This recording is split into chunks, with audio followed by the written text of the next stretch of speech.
How is it that you as an act have gotten to close some of the biggest festivals in Europe, like, BOOM and Ozora? And I'll put some video here so people can get an impression of how massive those stages are that you've played on. How do you go from, making music, the first tracks that you start out, to, standing on stages like this and blasting people with your music for 5,000, 7,000 people? How does that happen, Ralph? Naturally. Now it's just following my path and just following what I really love to do, and that's music. Hello everyone, and welcome to this interview with Ralph Freund, also known as Braincell. He did a masterclass recently for us for Bitwig, and I thought it could be really interesting for everyone to get a bit of background on Ralph and how he came to play some of the biggest festivals in Europe, and also how he's had releases which have topped the charts for multiple weeks. So Ralph, nice to have you on this call, and thank you for taking time to have a chat. Yeah, hello, and hope you're all good.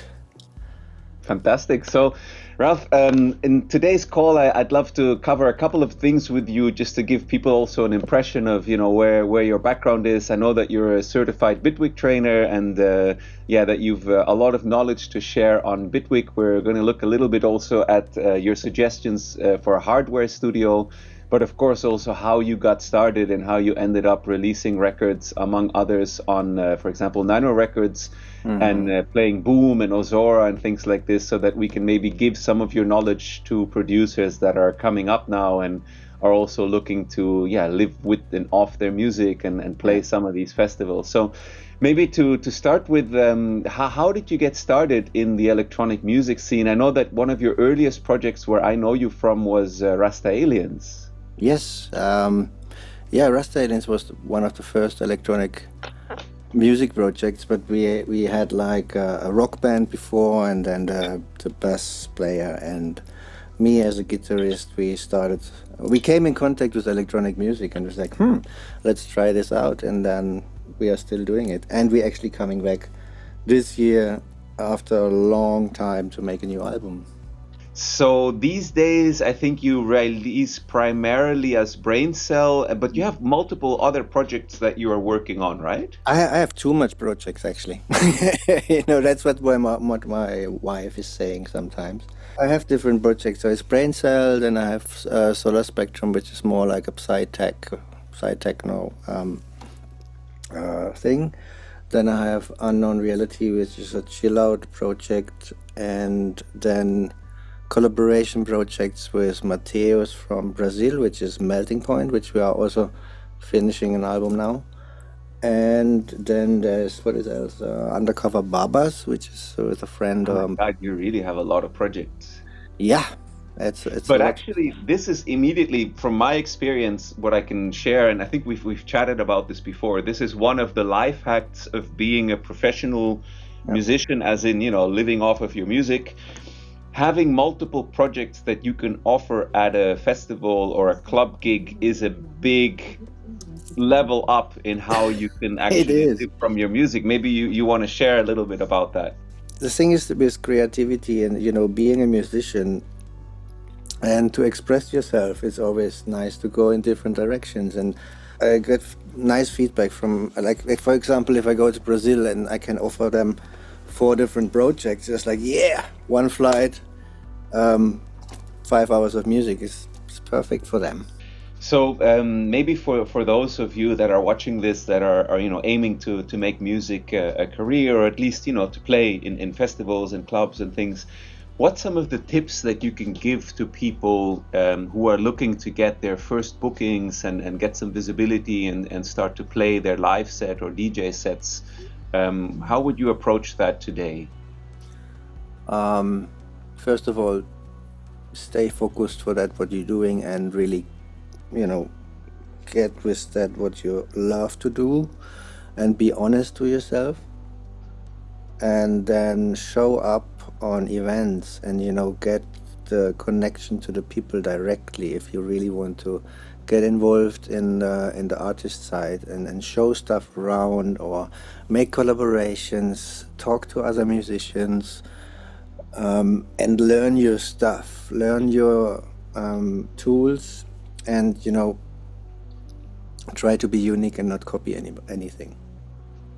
I Just think that's a very condensed and a very good bunch of information. I think this many of us, especially now with COVID and everything got so online and stuff, people probably are still of the impression that if you send labels, demos on a link on SoundCloud and maybe write them 1, 2 emails that will happen. But personally, also my experience, I've never gotten a release like that. It's So how did you do it when you were starting out? Because many people, I think, believe that the way to do it is you get signed to a big label, you get your release, and then you start to get a lot of bookings. And my experience has been it's kind of the opposite, is that yeah, you start to play, yeah. people hear your music in parties or maybe even festivals, and from there maybe a label gets interested and then you sign a release.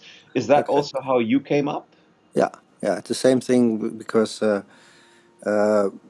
as I said, you're showing up on the party, you play your stuff to the people, and this goes maybe for I don't know. It depends. Is it 1 year, 2 year that you get heard? But that was the same for us. We played somewhere, and then somebody recognized it. It's like, wow, let's do something out of it. But if you just live it and go with the flow, everything can happen. Every door can get open. I think And that's yeah, a really important word that you've mentioned now, which is, the flow state. How would you describe the flow state for yourself? if you lose time and space while you're doing something, that's the best moments. That's for me riding the wave moment. You know, and it's kind of a channeling thing. I don't know what it is, but it feels like there is no time and space when you're creating something and you are in that state, then everything around you disappears. So what would be your recommendations for people now, just, talking to not make this too abstract, talking about the music studio and music creation, how do you go about looking or letting go so that you can come into a flow state? Like how do you uncover that state? What's your technique for that, or how do you approach it? I try to get myself quite comfortable in that room I play, or like the environment itself, light up some candles. But I think, it's hard to.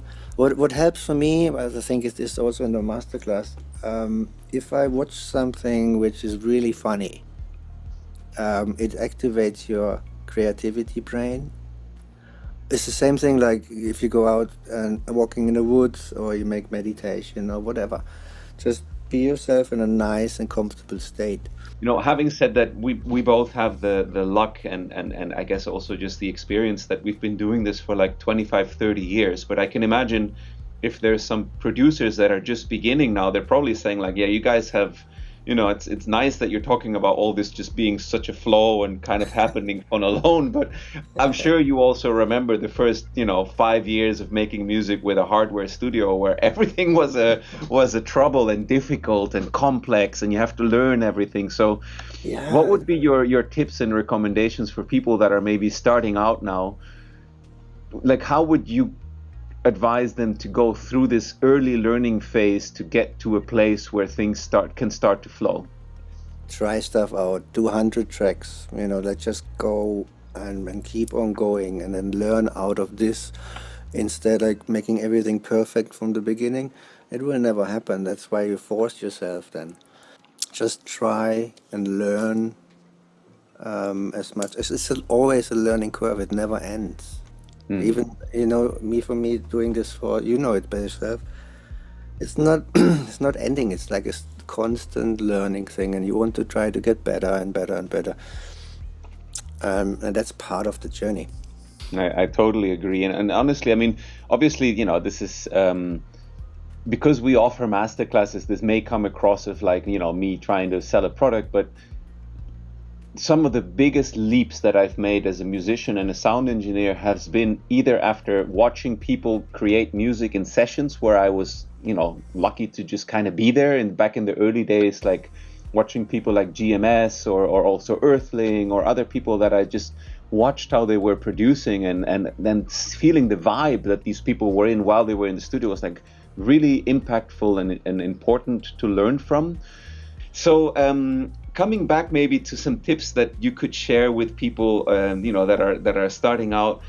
How is it that you as an act have gotten to close, some of the biggest festivals in Europe or perform on those stages like, BOOM and Ozora? And I'll put some video here so people can get an impression of how massive those stages are that you've played on. How do you go from, making music, the first tracks that you start out, in your case, with hardware back in the day, to standing on stages like this and blasting people with your music for, like, I don't know, 5,000, 7,000 people? How does that happen, Ralph? Naturally. Now it's like, yeah, just following my path and just following what I really love to do, and that's music. And I was never expecting something that I play in front of so much people. And yeah, most important, be there and connect to people and speak there, live the scene, live that what you love. I mean, I can completely relate to that advice, and it's funny. You often hear these kind of suggestions from, I'm going to say big artists. I mean, you've had your records on the #1 spot on Psytrance charts for weeks on end. So I hope you're okay with if I say that. But in order to make this more concrete for the people watching this that are starting out their career, and they're like, yeah, everyone says like you have to follow your dreams and eventually it'll happen. But let's be really concrete. Like, how did you get that booking where you closed? Was it BOOM or was it Ozora? It was Ozora. It was Ozora. How did that happen? Like, how did you get this dream booking? Like, maybe take us through the process of where does Ralph start to end up playing the closing set of Ozora? Actually, one of the guys working there, and he always loved my music, and I didn't have contact with those other guys. And then I fastly connected to the people, and they are so friendly, and it was like a kind of a friendship, family thing building up. And then I played several times, and then on one point he said like, hey, you have the Golden Z this year. It was all like meeting people and connect to them and being a nice guy and be normal as you are. Yeah, I completely agree. So, as an example of something I can give, because, for me, it's been quite a few years that I haven't really been a part anymore of the Psytrance scene. Probably, I would say 10 years minimum.